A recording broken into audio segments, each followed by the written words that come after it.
Ja, en Europa moet gaan voor groei om uit de crisis te geraken en niet langer alleen maar zwaar besparen. Die boodschap zoomt rond sinds de verkiezingen van afgelopen weekend in Frankrijk en Griekenland. Het is een boodschap die de Amerikaanse Nobelprijswinnaar economie Paul Krugman al maanden verkondigt. Krugman is in het land op uitnodiging van de krant De Tijd en Kathleen Koos kon hem spreken. Kathleen Koos voor de interview. Good afternoon. Hi, how do you do? Very pleased to meet you. Do you have time for Sure. the interview Here now? we go. Yep. Okay. You can take a seat here. Oh, okay. Professor Krugman, I read your recent blog and tweet about high unemployment. It's a huge European problem we have here. I could feel a lot of frustration in your comment. Is that right? Well, of course, it's awesome, right? We have a economic catastrophe that is having huge impacts on people's lives, on our future, both sides of the Atlantic, so it's a North Atlantic crisis. And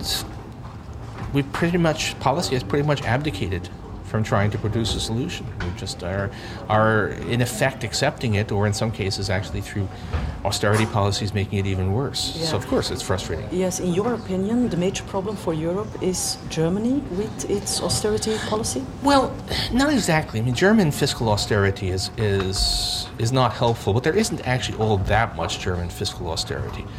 The basic problem is that Europe has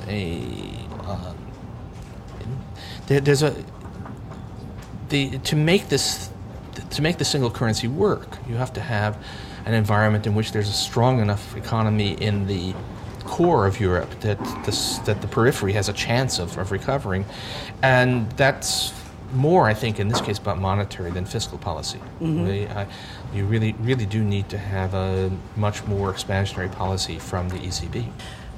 Maybe this is a very naive question, but you defend that we have to tackle debts by, in fact, making more debts. Yes, and it sounds like Insane. It's a paradox, but it isn't actually. Yes, the private sector ran up too much debt. But if everyone is trying to pay down debt at the same time, that's a self-defeating process. Everyone's trying to pay down debt, which means they're trying to spend less. But my spending is your income, and your spending is my income. The economy is a closed system if you look at it as a whole. So if everyone is trying to pay down debt at the same time, the result is a severe recession, and also, in the end, deflation, which makes the burden of debt worse. This is not new. We've known this for 80 years. But someone has to be out of step. Someone has to not be part of this scramble to deleverage, to pay down debt, and that someone has to be the government. Mm-hmm. But what I mean, in fact, is aren't we all responsible in a way? I mean, for years we spent money we didn't have. For years we bought houses we couldn't afford. It's because we're maybe all too greedy. Well, but that's a trap. The trap is to focus on the excesses of the bubble, which of course were there, but to imagine that this is all a morality play, that this is all the appropriate punishment for the excesses, and that's wrong on a moral level even, because by and large the people who are now unemployed were not the people who borrowed too much, right? We're not talking just about homeowners who overextended themselves. We're talking about people who had perfectly reasonable personal financial strategies who found that their jobs have disappeared. So why is this just? Why is this reasonable? Yeah. And secondly, if you think about a family that's overspent, yes, they need to cut back. They also need to work more. And the way this economic strategy is working is that we are working less. I mean, why should mass unemployment be part of the answer to a financial excess of the past? So we need answers that create employment, and we know those answers. This is where a temporary period of government spending and a temporary period of higher inflation are the way to get out of this. What about Greece at the moment? Isn't it already too late? I suspect it probably is. Yes. So they will leave the Eurozone. Yes, I mean, which is not. There are no good stories for Greece. They have almost uniquely, they actually were irresponsible fiscally. This is not true of Spain. It's not true of Ireland. But they were irresponsible. the debt burden is impossible, the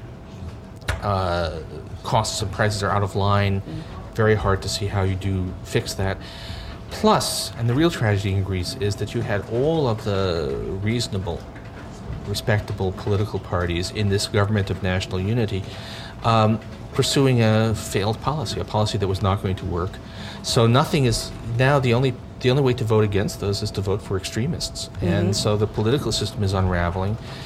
I just don't see any plausible route for them to stay on the euro. And then we can hope that a euro exit will eventually set the stage for recovery, but it's going to be very, very awkward. Yeah. To end this interview, do you have some words of hope for the Belgian people? Well, you know, I believe in the European project. Actually, the funny thing is I believe that Europe has been one of the beacons of hope in this world, and that the progress towards democracy and peace here is one of the great things that has happened to the human race these past 50 years. And I'd like to believe that in the end, European leaders will say this project cannot be allowed to fail, and that they will do what is necessary. And half of the time I actually believe that. And on those occasions I end up being optimistic. Okay. Mr. Krugman, Thank you. Thank you very much.